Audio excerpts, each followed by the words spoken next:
It's the end of the year show. Y'all have came and landed with us for a whole year. Now it's time to review it and look forward to the next year on the other side.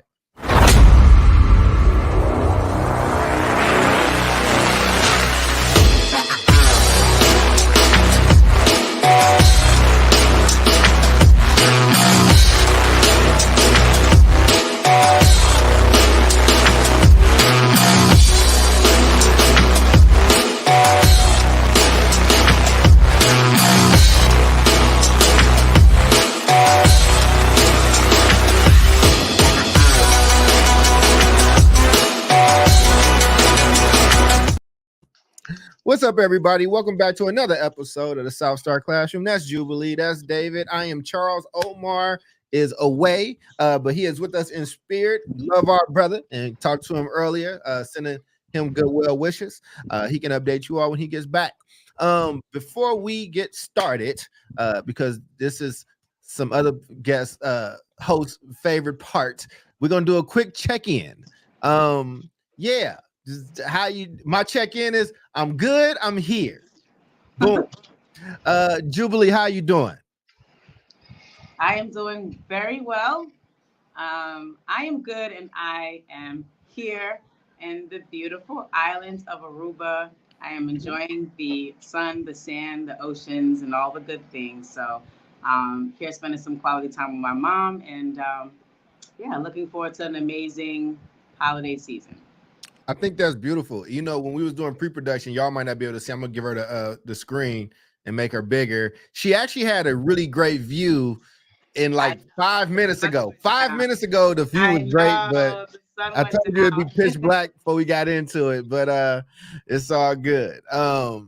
David, how you doing, brother? I am good. I'm not as good as Jubilee. I'm not in Aruba. San Diego's close. It's close, yeah, sure.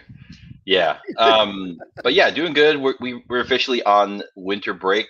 So you know, kind of going into that mode, getting ready for next week.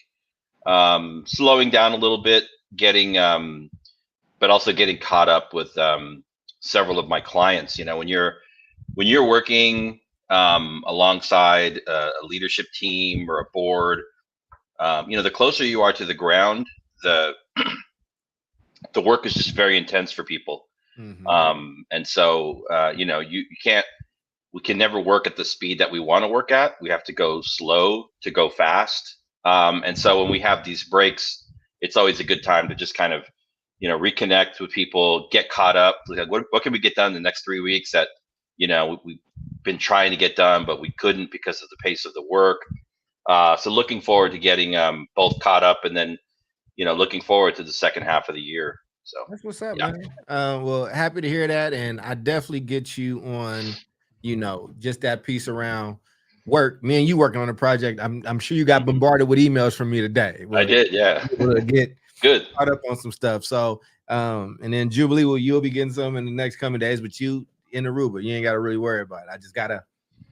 I'm just planned out with how these things happen and all that stuff, man. But listen, it's been a crazy year. It could have been fulfilling. It could have been hectic. However you think. I think, you know, in the spirit of the check-in, let's just reflect on this year. It could be reflecting on how the year was for you personally. It could be in the world of education. It could be wherever you want. I didn't want to just have topics and we just, you know, we'd fight. Here's some inside baseball for people listening. We try to think of ways every week to just like be able to engage in conversation without it feeling like a panel. We kind of letting that back. I think just kind of reflecting on the year, you know, kind of forces us to do that just a little bit. So, but why don't we do that? I'm giving you the right to refusal, just because, you know, my mentor, my tutor, all that good stuff. So you can go or pass it, but I'm happy to go wherever you want. Okay, thank you. Yeah, so this year has been interesting. Still, it's still you know, it feels like every year we're still kind of climbing out of the pandemic, and then you take 2 steps forward and 1 step back. But I think overall this year, I mean, we'll talk about some of these big stories that we've covered. But I think number one, I'm glad that we're still doing this podcast, it helps me to kind of, it gives me like not only a weekly connection with you all, but a weekly opportunity to just kind of process all the news that I'm seeing, right, in and around education. Like education, 4 years ago, nobody was talking about education, and now it is such a big topic, right? Right. And so you're seeing a lot of stories and headlines, et cetera, et cetera. I think on the personal front, I don't know if it's a result of the pandemic or a change in lifestyle or the fact that we moved from Northern California to Southern California, but I've definitely like cut out a lot of noise in my life, and I feel like and that's good. And so I'm just more focused on my health, family, work. I'm still grateful to be energized by work, right? And so I have a variety of existing clients and some new ones that are coming on board in January, and it's all work that I'm really excited about. So I'm excited to still be able to have that kind of an impact. I'm also again happy that we're still doing the show, and I want us to think about 2024 and what that means for the show, what we're going to do differently, what we're going to keep doing, what we're going to stop doing, because I still feel like we have this great opportunity in front of us. And I know these things take time, but yeah, I mean, I think that kind of sums up the year. That's what's up, man. That's what's up. We'll start there. And like I said, we'll keep going around. Ju, what's a big reflection point for you for 2023? And go wherever you want to with it. Yeah, I mean, I think I spent time just reflecting on just my place in this big world of education, and then this big world of being a creative, a singer-songwriter. And I think what I've learned about myself is that the passion is still there. This is a year 20 officially for me. And I have had a lot of conversations with people who have transitioned out of the profession, out of the sector, because, I mean, for many, reasons that make sense, that they just don't necessarily feel like they're able to move things and make impact or what have you. But I still feel like for myself, I still have this glimmer of hope, this fire of passion that's like, you know what, I'm going to stay here and figure out how I can get the ball rolling and really continue to make some change. And I've been reflecting on the fact that finding a solution, it just isn't hard. I just think that, as a country and as a sector, I don't know that we listen to the voices that really should be informing our decision makings. And I see that, all too often. And I think that's what makes me just want to stay around. It's like, what would happen if we actually listened to children? What would happen if we actually listened to principals and teachers and parents? What would our education system look like? And when I order a package from Amazon, say what you want about Amazon and who used to own it and what they stand for and all of that. But there are certain corporations that have figured out the essence of effective customer service. I'm just saying, in the year of 2023, why has that yet to become transferable in the ed sector, right? Our children, our reasons, right? I don't necessarily want to call them clients or customers, but that's what we're doing all of this for, so that our country isn't a hot mess 10 years from now, 20 years from now. But for whatever reason, we're not hearing them, and we're not learning from different corporations and different sectors how we can be a better service to the most precious in our society. So that's kind of where my mind is on my initial thoughts. That's what's up. And we can all comment on that too if you want. We should have commented on yours too, David. So just to kind of make it more conversational. But that's what's up, man. I think just listening to you on that though, what would you say has been a highlight in that for you? And then I'll ask you, David, before I do my reflection. I should have asked you then. What's been a big highlight for you though?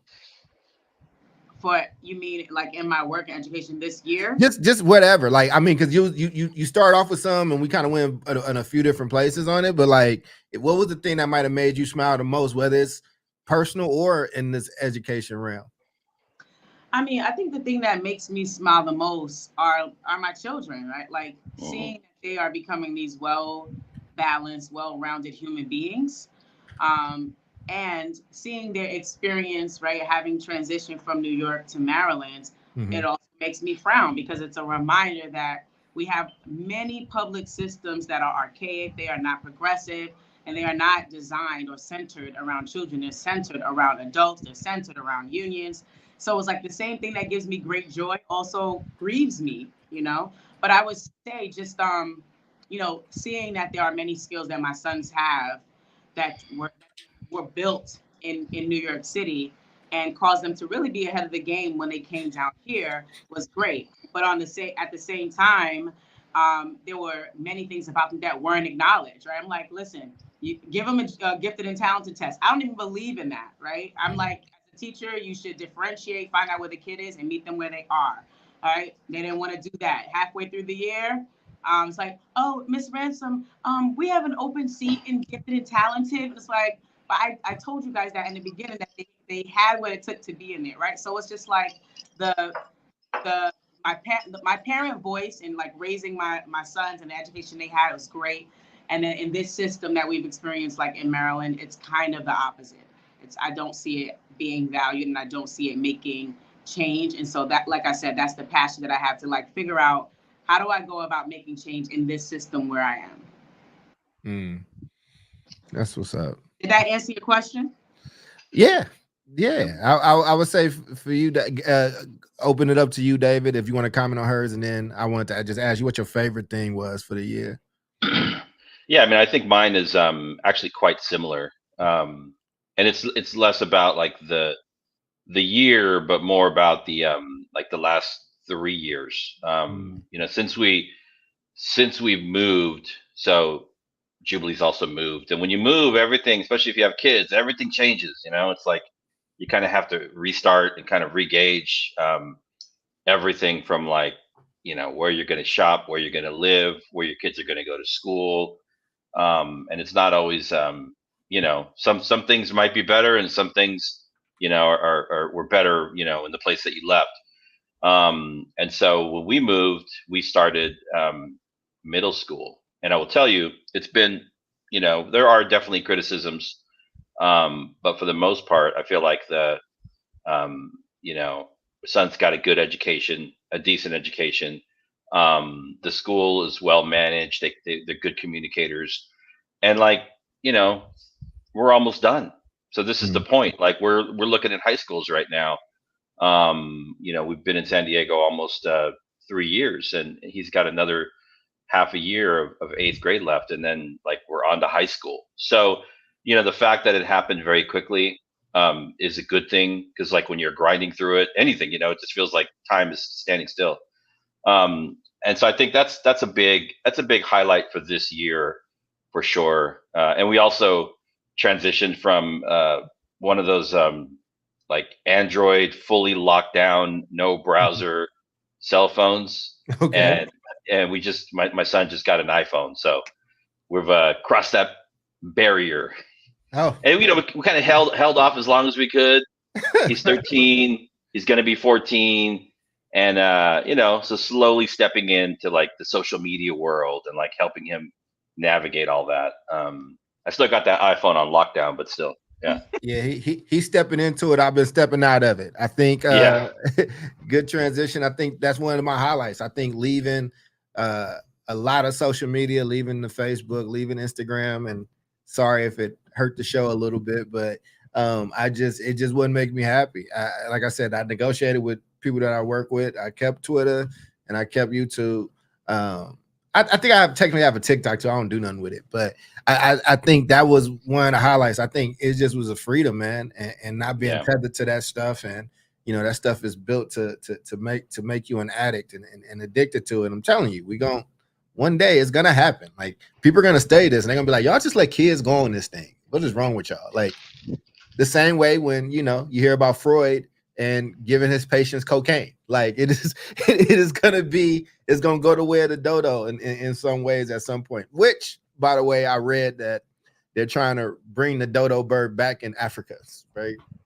Interesting. People playing God with dodo birds.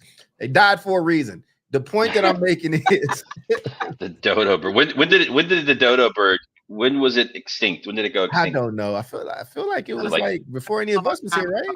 Okay. Yeah. All right. Okay. But you know, they why? Hey man, listen, I mean, but I think that's one of the highlights. I think the other highlight is like, you know, like I said, I think I just been on this thing about freedom and just trying to, you know, do work the way that I want to do it, work with whom I want to work with, moving on beyond some things and growing some other things. And like, you know, the relationships that I do have, the few, you know, just like cultivating those. I think this podcast is one of them. I'm glad to hear that, you know, you're happy that we're still doing it and being able to have this kind of place to have those talks. And then just the projects that I get to kind of choose and work on in addition to my work. I enjoy it.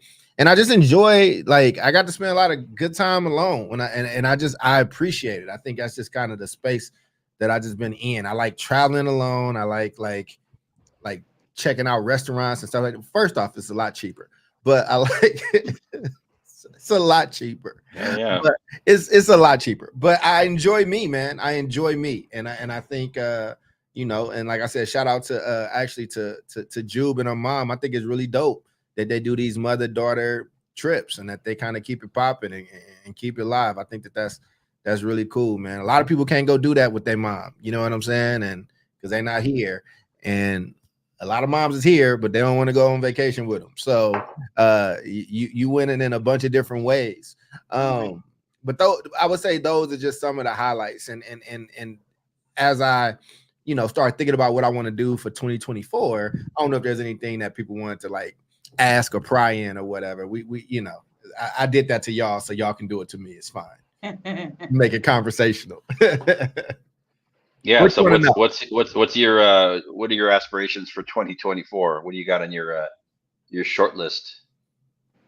I think doing things a bit better, doing things and being more potent in it. I feel like, and in my companies, like, you know, just being able to spread that out more and take on bigger jobs, but also with the people that I work with, not necessarily the energy converter side too, there's growth there, but like the consulting side, the stuff that we've done some things on together, like getting to a place, realizing that I don't have to be instrumental in every single part of it. Like growing to a point where I don't have to do every single thing. Like there could be projects where I'm partnering with you or Jubilee or Kamar or somebody like that, and like they can run that part of the race and transitioning from, this is what I'm looking for. You know what? Let's just be all the way real.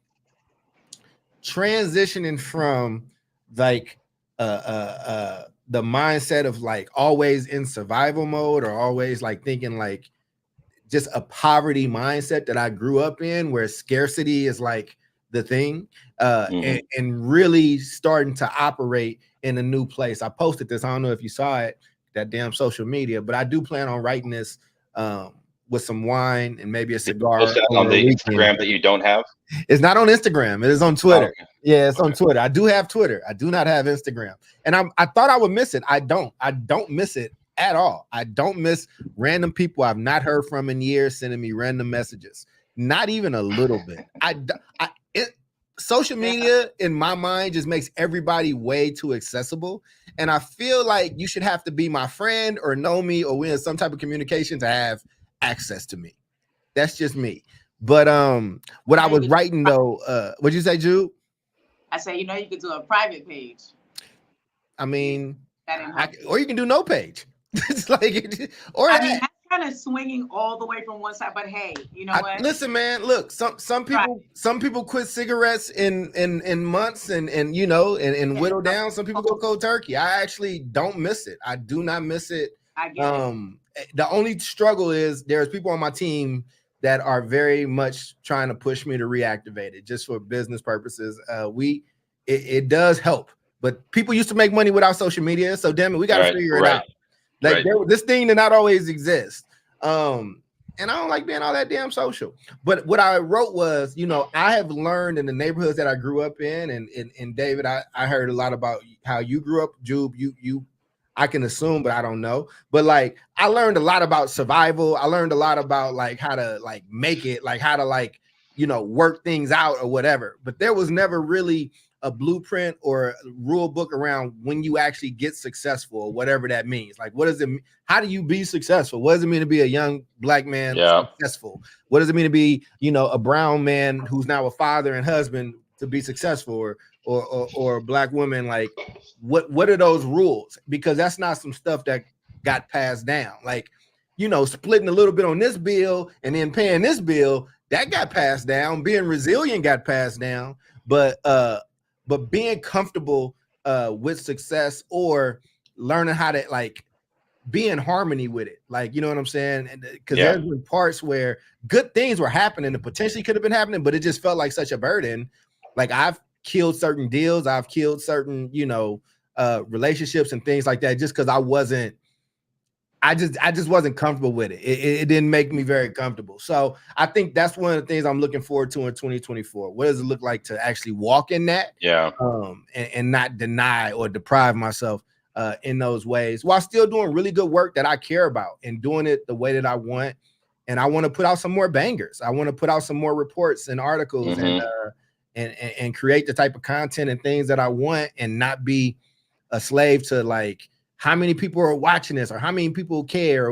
It's not, I've never really been that person, but this stuff will change you. I've had success in this space and, you know, walked away from it. And shout out to all those brothers too, that I've done really good stuff with, but I like the intimate nature of what we do. I appreciate that.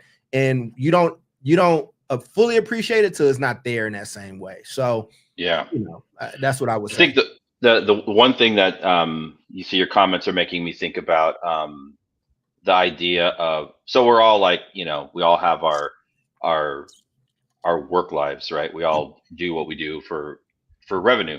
And I think the one thing that I've been thinking about, I think particularly because of an experience I've had with a client where we're able to tap into this kind of like generational resources of young people that we worked with in high school that went on to college and now they're in the work world, and we're able to pull them back in to support, you know, different organizations, and we know who these people are. And so along with that comes the kind of, you know, mentorship, right? You're not just giving somebody a job, but you're also providing some level of mentorship. And so I think for this next year, one thing that I'm thinking about is, you know, there's like the formal, you know, networks that do this kind of thing, the EdLux, the this, the that, you know, different fellowships here and there. But I'm just thinking about like the four of us, right? And the networks that we have. I'm thinking about myself and how I can pull in and better use my time to do work in a way that does number of things in addition to, you know, mentoring younger people that are coming up in the next generation. I'm thinking, you know, about people in Oakland, people in San Diego, people in Texas, people in like New York, across the country that I've met. And so also using this show as a platform, you know, to have them come up and tell their story. I feel like that's an important thing for me going into this next year, this like idea or concept of mentorship. That's what's up, man. Go ahead, Joe. Jump on in. With me so deeply. So I got a call last week about being a supervisor with Bowie State University, which is first Black HBCU in Maryland. And thank you. Yeah. I was talking to a friend of mine because I got another opportunity, which I'll probably share with y'all in a couple of weeks. But both opportunities involve working with young people. So this, the Bowie State opportunity is supervising college seniors who are doing their practicums and their student teaching. So it's their final semester. They've got all the 50 million tests. They've got their, you know, theory stuff to complete, the practicum stuff to do. And so I'd be going in to observe them, give them feedback, meet with mentor teachers, meet with the principal, et cetera, and also mentor them and be a support system for them in this crazy, final semester. And so it's when you talk about like the importance of mentorship, I always say like, man, leading adults, connecting with adults and supporting adults in paradigm shifts and behavioral changes and all of that is way more challenging. And I think a harder piece to kind of move than working with, young people, adolescents, et cetera. And so I don't feel like I'm giving up like on adults. I think that there is still a part of me that can connect, but I think there's so many issues that come up, like with them flying the plane and building it at the same time. So it's like I have a full-time job. I'm already in this role. I've got all these mandates coming down from the state, the district, the city, the county, whoever. I've got my own personal life. And it's like, how do I manage creating space to think differently, or to engage in this conversation like authentically, right? Versus, children, right? Adolescents, young adults who may have more space to have the conversation and to consider new ways of thinking, So I'm beginning to think like, is this where I will find my flow? And will this flow end up like impacting young people, adolescents, children, and then eventually hitting adults? So when you say mentorship, I feel very strongly that I'm going to be doing a lot of that in 2024. Yeah. Nice. Okay. Yeah, I thought you were jumping back in. Yeah, so it don't be penalty. We just gonna keep going. I think so. Yeah. So what type of mentor is it that you're looking for? Like to kind of get like, what would make that be like, yo, that was mass successful? What does success look like there? Listen, when I think about my own personal life, I needed somebody in high school, and I had somebody dope in high school, right? Like in middle school, I had teachers who, they believed in me or whatever. But in high school is where I met, a teacher that was in charge of the co-op program, work one week, go to school the next, that kind of pulled me out of a ditch, And then college, when I got there and I met dude named Mike Black, who was a senior who put me on to how to schedule and not to take Friday classes, not to take 8 a.m. classes and how to network and all of that. And so I feel like for me, success would be, being able to connect with people and with adolescents in that age range, and help them, one, see themselves as, beyond capable, feel like they have a listening ear that's not judgmental, and that whatever our conversations are will build them up in their ability to make wise, helpful decisions for themselves and their future. Like to me, and I talk about this with my sons as well, it's like that level of responsibility, maturity, like independence and being able to critically think is super important.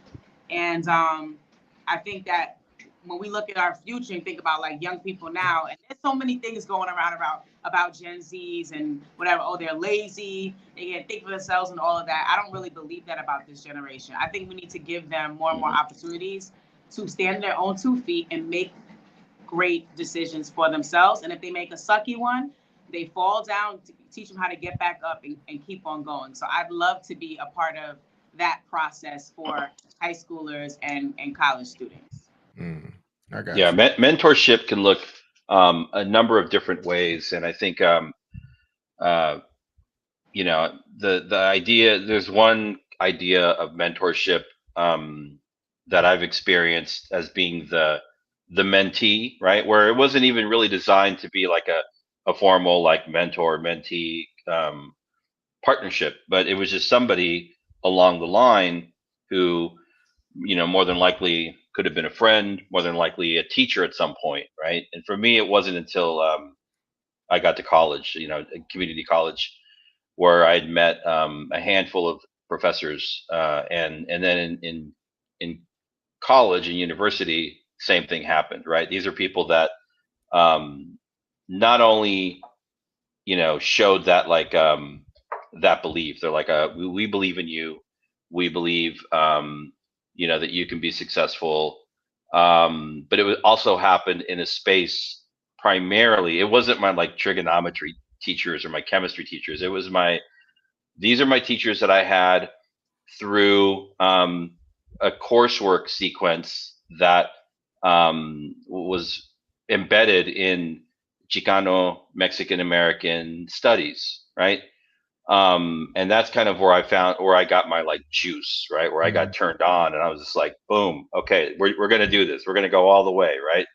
And it started early, and so like the idea of having Black studies, African American studies, gender studies, Asian American studies, Latino, Latinx studies available for people, especially in this time, given this like last year of all the stories that we've seen of schools, universities, and K-12 trying to pull these programs out of schools, is like the opportune time for people like us, I feel, to like continue to lean into that 100%, 110%.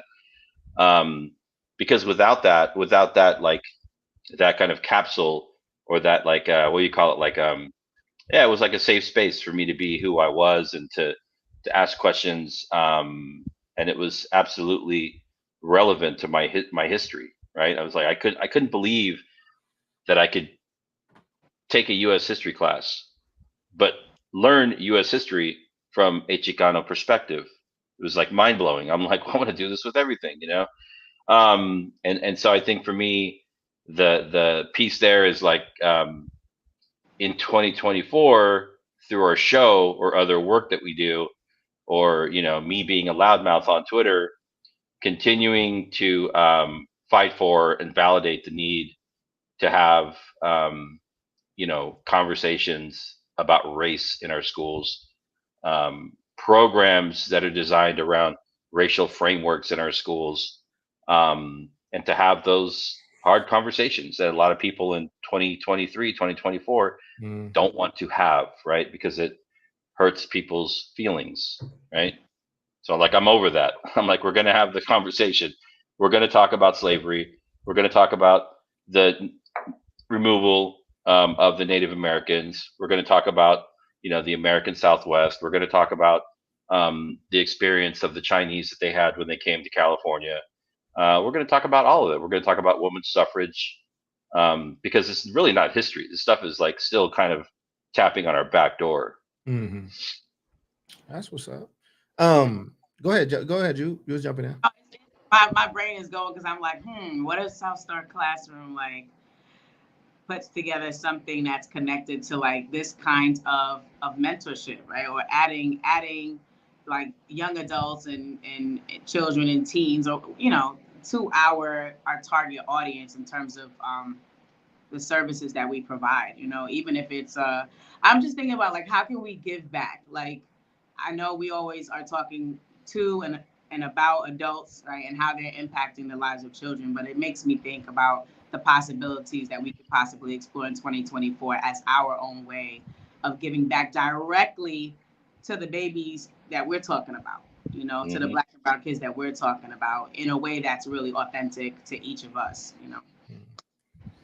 Yeah, I mean, actually, what I was gonna say too. I think in the last few years, my work has started to get like pigeonholed a little bit. Like, I've been like the youth guy, or like, he teaches young people about agency, and that's not really like what I do, or like what I necessarily want to do. Like, I do agentic work, and young people are the catalyst that I utilize in that. But I believe in doing that at like a community level, right? Like on like there's a lot of people, like I just said, right? There's a lot of education that I got around survival, around, growing up in like some foul shit and making it through, but there was never anything around once you get there. And I think that, like, if you look at the news, it's like we praise people for authenticity until that authenticity is real authenticity, and then they become the worst people in the world, right? Like, I don't want to hear about Offset and Cardi B's marriage. I just don't. Like, I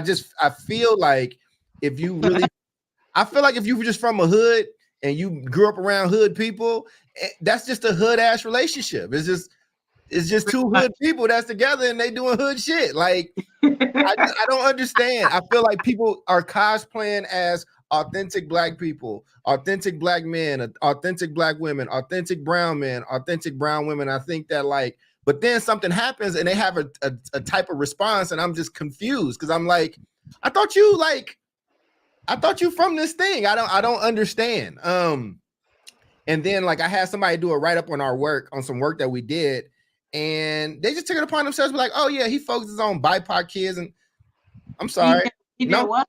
Yeah, I do what? What do I do? No. For the people listening, listen, if you like to use, God bless you. I have no thoughts. I have no judgment. For me and mine, I work with black people. I like working with black people. That's what I want to say. Black with me. Let's just do it. Let's say black together. And I am somebody who, like, if I got a Mexican homie and he wants to work with Mexican boys, I don't need him to be extra inclusive of everybody. Like, do what you do. The same way if you a white cat from the Appalachia and you want to teach your own, like, do that. Like, I feel like we keep getting pushed into just, yeah. I don't know, man. It's very weird. Say what? So go ahead, Jude. Say it again. I can hear you. I said in the name of inclusivity and diversity. Yeah. You know. But it really is watering. It's watering down the focus. It's so watered down. Yeah, and it homogenizes it. And it almost it starts you on that path towards like, well, aren't we living in a post, racism kind of reality? No, we're not. Racism is still here. It's stronger today than it's probably ever been. And so I agree. I think it's important. You have to be able to like identify based on how you identify and hold that, right? Right. Because because it's not about compromising, but there is a certain amount of compromise when you start to widen the umbrella or the canopy or whatever. I mean, I think at a certain point and on some issues, there's probably a place and a time for that. We do it on the show all the time. But the issues that, and the Black community is not a monolith. The Latino community is not a monolith. So It's like, gets even more complicated. But, I agree with that 100%. There are a lot of people that just want to kind of chalk it up and move on. Or it's easier to just group that. It's like, let's just do that. And then I've hit everybody. And it's like, first off, people of color, it's so like, what are you talking about right now? Like, who are you talking about? and when you do that, when there's a black issue or a brown issue or a Hmong issue or whatever, and then you devalue it, like you said, you water it down when it becomes a person of color issue or a BIPOC issue. And we saw that in one of the biggest Supreme Court cases of all time this year around Asians and how they felt about about Harvard and affirmative action, and they won. Now that's not a people of color thing, and what that has done is sensationalize a lot of these conversations to just be fodder, but not actually having real work happening. And for one, don't need somebody that's representing me or trying to represent my community that's afraid to represent me or my community. If you're going to do that, then let's do that. There are things that you have to get into with that. And I think that, and it's okay if that's the terminology you like to use. You can use whatever you want. Like, I am about inclusivity. I am about you feeling comfortable and confident, but you're not going to bully me into calling myself something that I don't really want to. And I respect your right to do what you need to do, but you're going to have to respect mine. And I think that this stuff goes with critical thinking skills that I think that we are losing and lacking. Man. And everybody is hungry and everybody smells chum in the water. And an example of that is, I don't know if you all saw this. We talked about, the affirmative action thing. Hopefully you can hear it. I don't know if you'll be able to hear it, but I'll turn it up loud just in case you can't. But let's tell me your reactions to this, because I thought it was very interesting. Oh, you actually don't need to hear it, so it works out.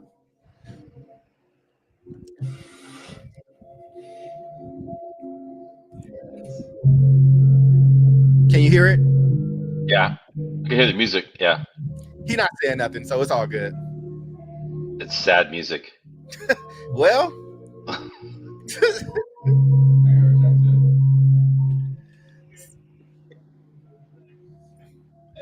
so I'll give it a voiceover. That's pretty much it, right? But like, it's basically this kid who applied to Cornell, had all these great things, like, you know, this stuff, and he got rejected. And he said, if you couldn't hear, he said he's looking.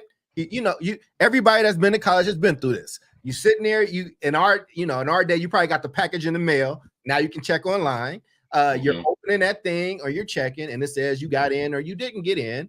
And he got rejected. And his father, which I think also gets missed out in this, because I think his dad was like, okay, like basically like, okay, we on to the next. Like, you applied to Cornell.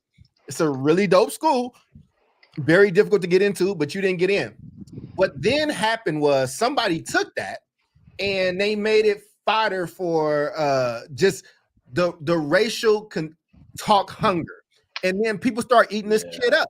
They thought that the way that it was presented was as if this young man was saying he didn't get into this school because he's white, because it feeds into this right-wing narrative about like affirmative action and things taken away from, white kids or whatever the case was. Also, it was another white person that did this. This was white on white crime. This was not savage. Exactly. It had nothing to do with us. I'm just telling you, it didn't. But I shared it because I'm like, oh, this might be interesting, because if that's what happened, right, we got a lot to say. So all these people from around the world are like commenting on it. The kid finds the original poster, sends a DM, and just like, hey man, can you please take that down? Because out of context, it looks like something that I did not say. And the white dude like lectures him, which was like some wild shit. Like, I don't know if y'all ended up seeing it, but no. But I want to just say this, and because listen, I applied to schools. I got rejected from a lot of schools. Like, I didn't have his credentials or whatever, but it's a part of life. And the kid handled it the way a kid handles it. He had his father there. We just heard David talking about what he's preparing his son for, whether with high school, and he's going to have to go through a similar situation. I mean, hopefully your boy gets into every school he applies to, David.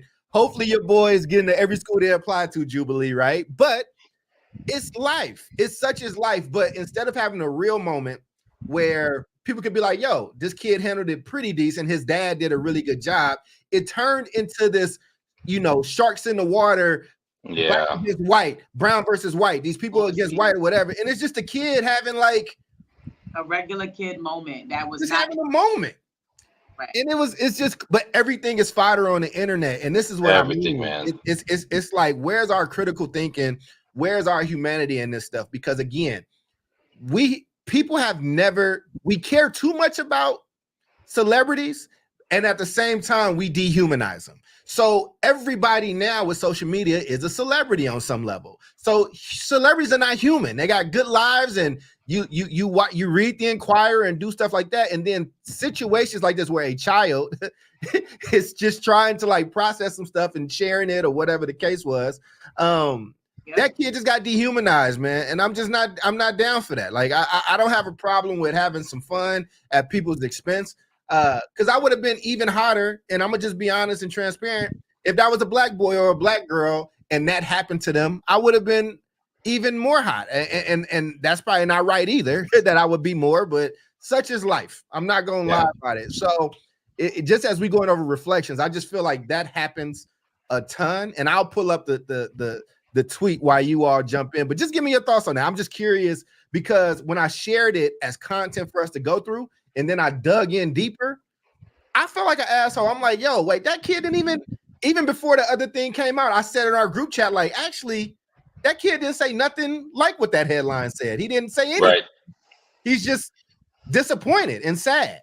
And I'm more upset at myself. But what's your thoughts when you all saw it?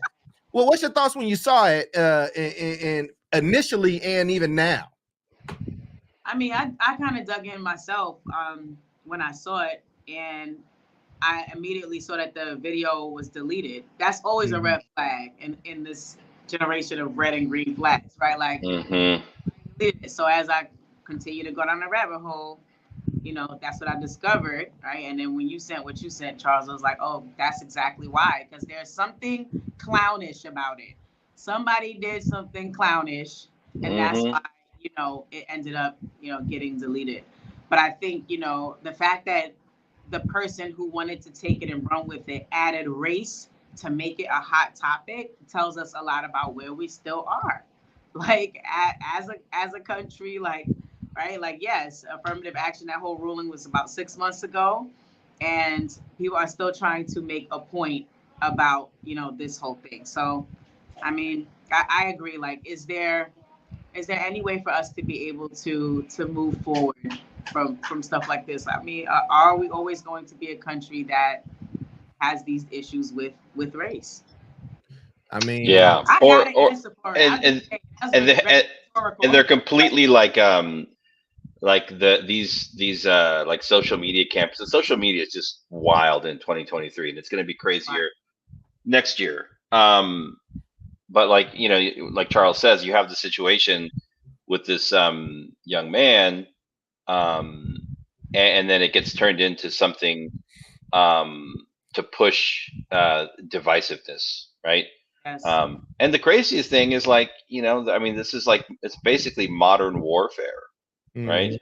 It's like culture war. Like, who knows, the person that created this campaign, they could have been like Russian or something, who knows, like that like those things have happened.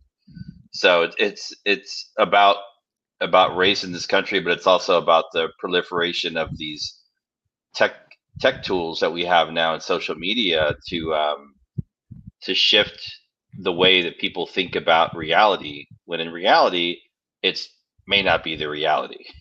Yeah. So you have to learn how to like sift through all of it. And there's nothing wrong with the state university system in New York. It's a great system, right?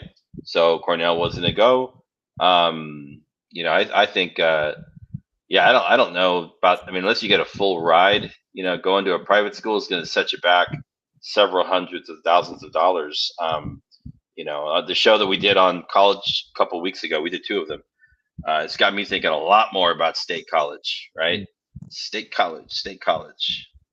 And let's be real too, though, right? I mean, looking at what this kid accomplished, he still could have applied. He's gonna be fine. Listen, man. You applied to Cornell. Look, he's fine. I'm not talking about him. Just for people out there, these. One, I will say that if you are a legacy, you have a much better chance of getting in, and if you donate a statue and all these places or whatever the case is. But there's levels to this. Their acceptance rate is very low. Like, that's part of the prestige of the place, supposedly, or whatever. Exactly. Yeah. He ain't about to get sent to community college. He can still apply to a bunch of. You just didn't get your first choice. Hey, man. Yeah. And I never got to. And he's fine. I'm not getting at the kid. I never got to date Janet Jackson. Like, we all lose in life. I'm just saying it happens. Like, and Janet, I don't care how old you are. It's forever, as long as you're breathing. Got more life than you.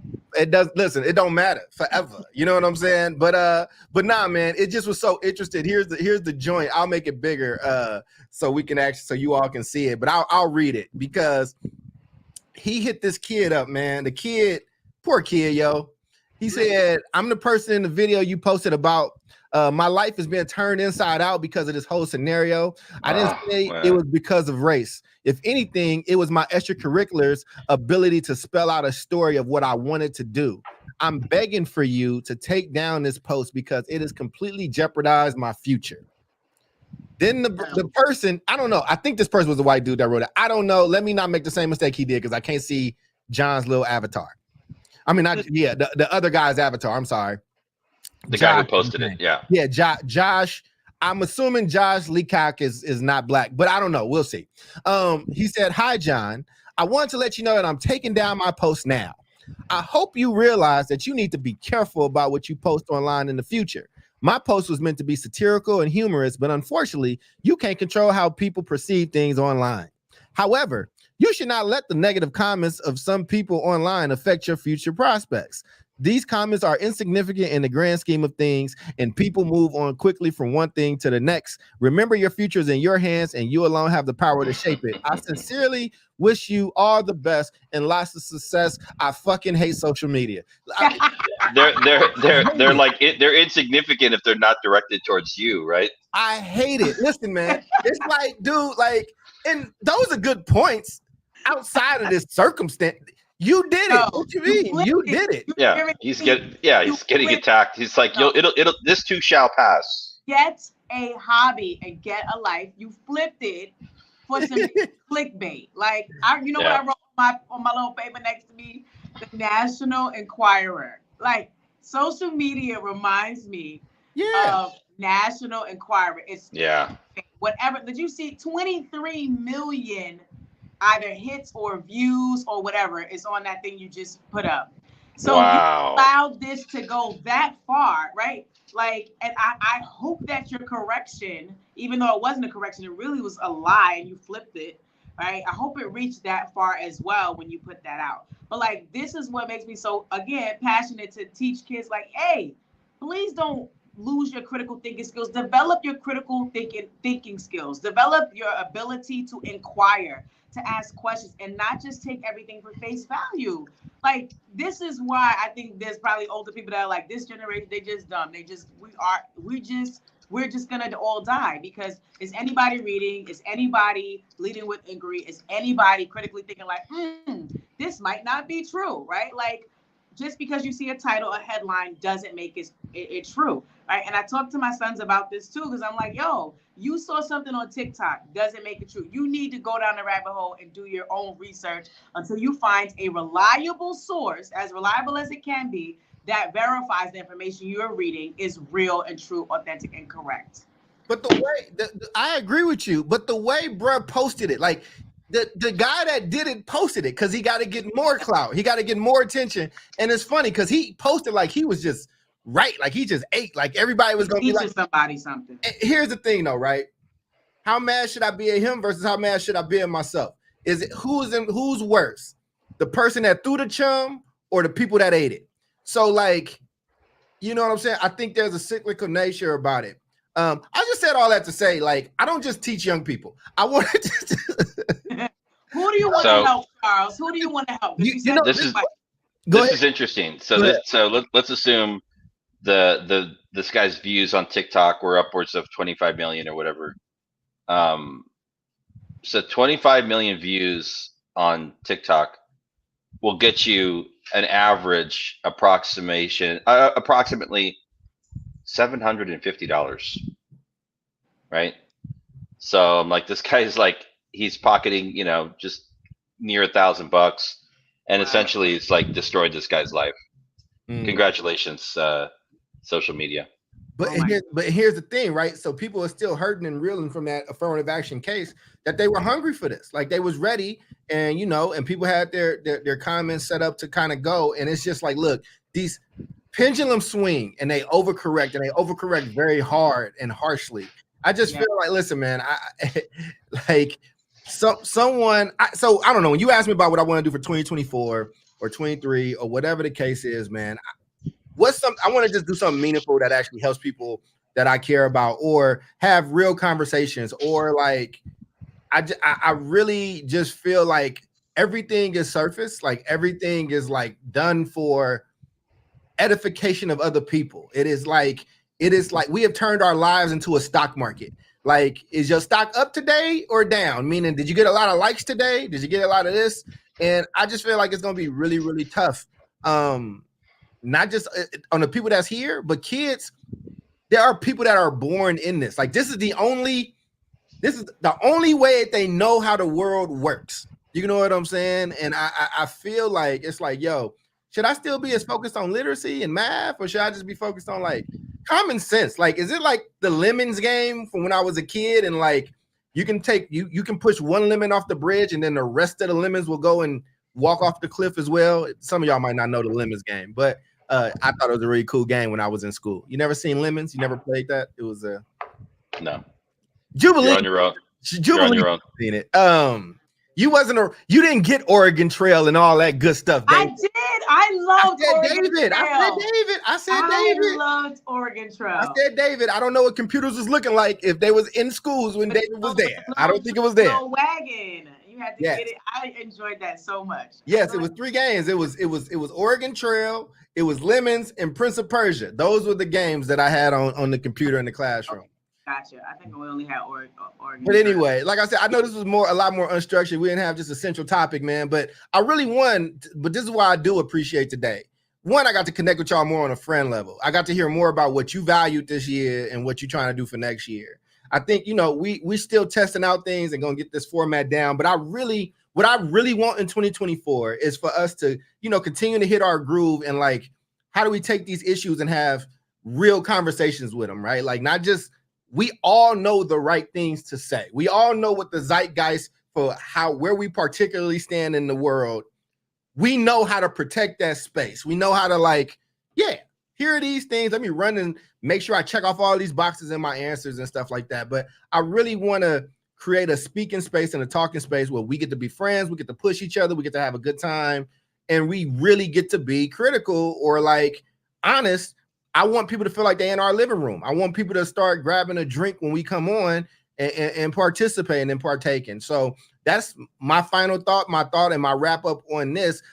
So one of y'all will end up taking us out. I'm gonna, designate the beard of knowledge / the beard of wisdom. I still can't remember which one it is, by the way. So I just say them both.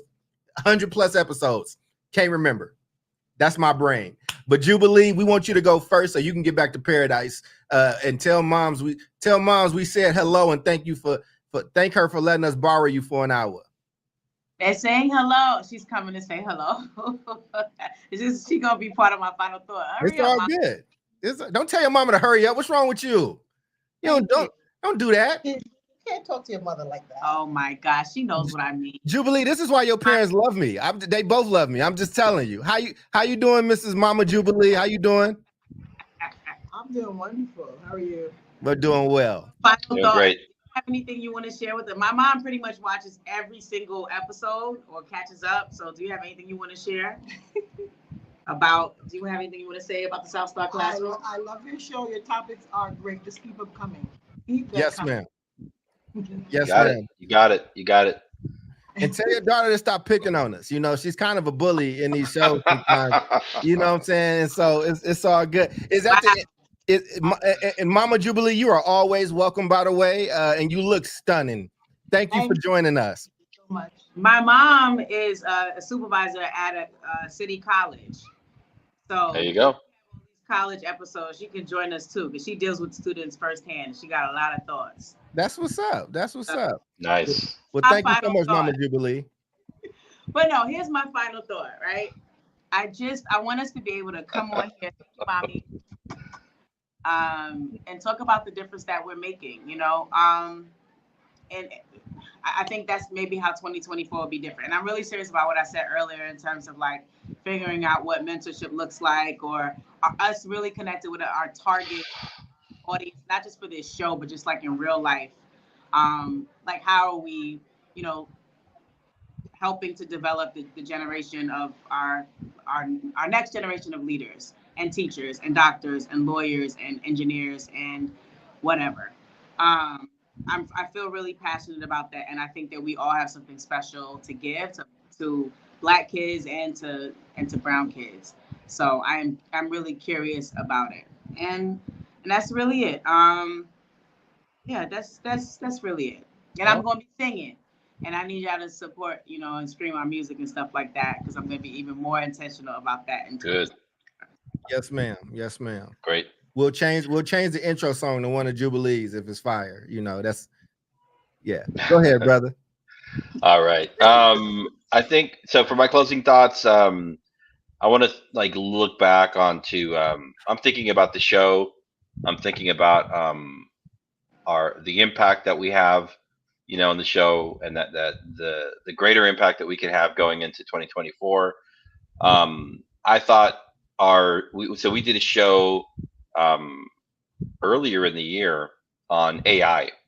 We were probably one of the first education podcasts to jump into AI and Chat GPT, like right when it was first coming out. And a lot's changed in the field. Now there's like literature, people are writing about it. It's becoming more mainstream, but I appreciate the fact that like we were not afraid to kind of jump into that topic and have that conversation. That still is one of my my favorite episodes. And then I think number two, when I think about impact, I think about the show that we did about Temecula Unified School District. And we had one of the co-founders of a political PAC there that was fighting for a recall for like 3 kind of right-wing school board members, and we used our platform to amplify the voice of that community that feels like what's happening there is wrong. And so 2 updates on that, and not the result of our show, but like we are part of this like storyline. I don't know if you saw, but today there was a piece that came out. The ACLU and more than 20 other civil rights organizations back a lawsuit by California's Attorney General against the district, because the district has been trying to, remove opportunities for young people to learn about race, about issues around gender, all of those things that we talk about. And so, that's happening right now. The ACLU and 20 other groups, LGBTQ plus groups, issued an amicus brief to halt the enforcement of the district's policies that censor instruction on race and gender, as well as its policy that requires employees to notify parents if their child shows signs of being transgender. And so, those are like very controversial subjects. I think we came out on the right side around the critical race theory component of that. And then one last update there is that, in Temecula, there were 3 board members that had been elected as this kind of like right-wing, quote unquote, parent rights slate. And one of them has resigned ever since. So you're starting to see like little progress there. There's tens of thousands of children that attend those schools. And so if we can be a part of that dialogue, if we can be a part of amplifying those kinds of voices, I'm all for it. So those are my closing thoughts. Oh, and that episode was by far our biggest. We did good on that one. It's 55 hours watched on that episode from what we had. But anyway, Omar, we love you. Can't wait to see you in the new year. I hope y'all all have an amazing new year. I know everybody don't celebrate everything, but I celebrate these things. So Merry Christmas, Happy New Year. May God bless you all and your families. Y'all be safe, and I will see 3 of my favorite people when the new year starts, and my phone is on, and I'm here if any of you need me. With that being said, Omar is with us in spirit because he couldn't be here today. That's David. That's Jude. I'm Charles, and we will see you all in the new year. Peace out.